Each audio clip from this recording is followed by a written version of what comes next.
এই উদ্দেশ্য সৃষ্টির পরিকল্পনায় নেই যে মানুষ সুখী হোক।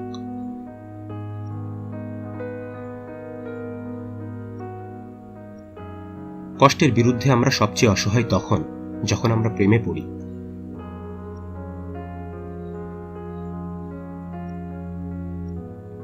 অব্যক্ত আবেগ কখনোই মরে যাবে না, তাদেরকে জীবন্ত কবর দেয়া হয়েছে এবং তারা আরো নিকৃষ্ট উপায়ে ফিরে আসবে।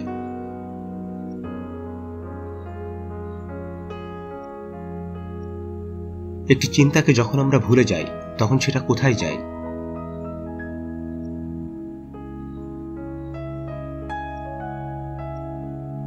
অধিকাংশ মানুষই সত্যিকার অর্থে স্বাধীনতা চায় না, কারণ স্বাধীনতার সাথে দায়িত্ব জড়িত, আর বেশিরভাগ লোকই দায়িত্ব ভয় পায়।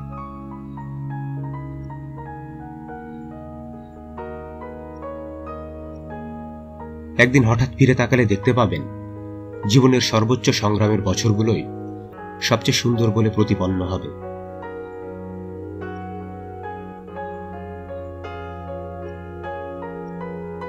আমি যেখানেই যাই না কেন সেখানেই আমার পূর্বে একজন কবির অস্তিত্ব দেখতে পাই।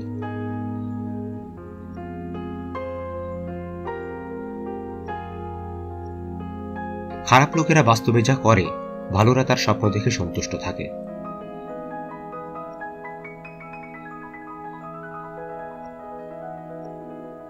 সে বিশ্বাস করে না যে তার বিশ্বাস অনুযায়ী বাঁচে না।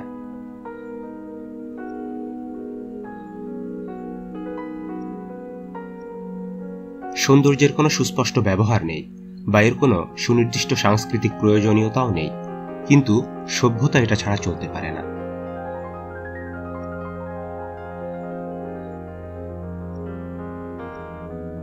মেয়েদের নরম হওয়া উচিত, কিন্তু পুরুষকে দুর্বল করা উচিত নয়।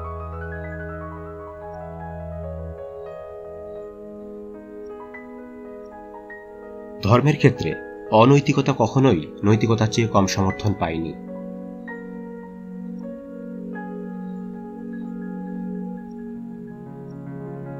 যে মানুষ ভালোবাসে কিন্তু আকাঙ্ক্ষা নেই, সে মানুষ যা আকাঙ্ক্ষা করে তাতে ভালোবাসা নেই।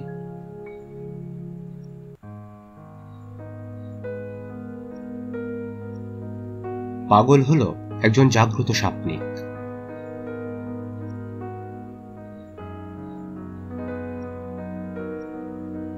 নিজের কাছে সম্পূর্ণরূপে সৎ থাকা একটি ভালো অনুশীলন।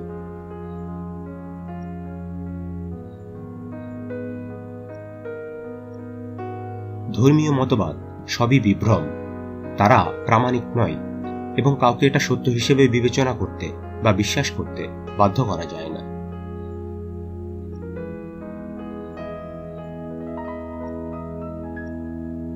না, আমাদের বিজ্ঞান কোনো বিভ্রম নয়, বরং এটা বিভ্রম হতে পারে যে আমরা মনে করি বিজ্ঞান আমাদের যা দিতে পারে না তা অন্য কোথাও আমরা পেতে পারি।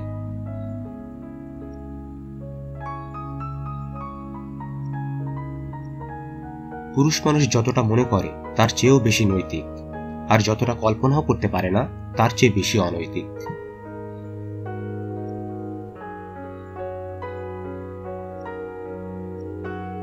শিশুরা খেলার সময় যা করে একজন সৃজনশীল লেখকও তাই করেন।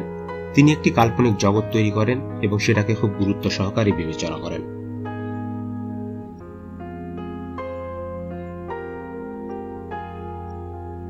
আমরা কতটুকু এগিয়েছি?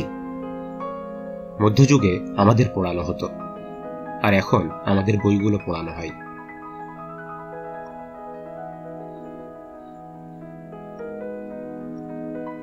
জ্ঞানের দিক দিয়ে কবিরা আমাদের মতো সাধারণ মানুষদের গুরু, কারণ তারা সেই স্রোতধারা থেকে পান করে যাকে বিজ্ঞান এখনো আবিষ্কার করতে পারেনি।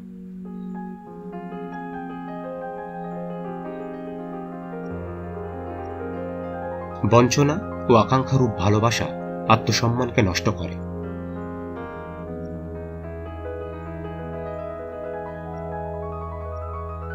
ব্যক্তি স্বাধীনতা সভ্যতার দান নয়, কোনো সভ্যতা সৃষ্টির পূর্বেই বরং এটা সবচেয়ে বেশি ছিল।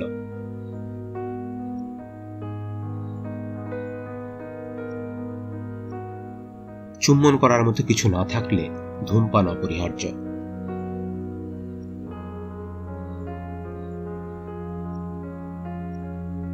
একটি ধর্ম এমনকি এটি যদি নিজেকে ভালোবাসার ধর্ম বলেও দাবি করে, তবুও এটি তাদের জন্য কঠিন ও অপ্রীতিকর যারা সেই ধর্মের অনুসারী নয়।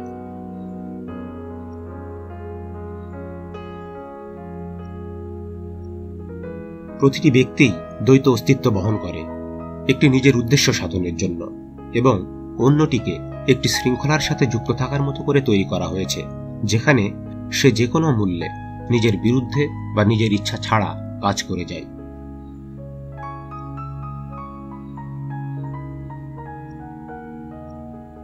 মানুষ এক ধরনের কৃত্রিম ঈশ্বরে পরিণত হয়েছে, যেমনটা সে ছিল।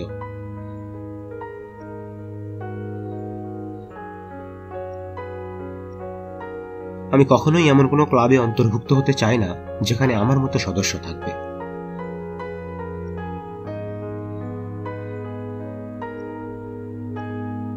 আমরা যা, আমরা তাই, কারণ আমরা তাই হয়েছি, আমরা যা।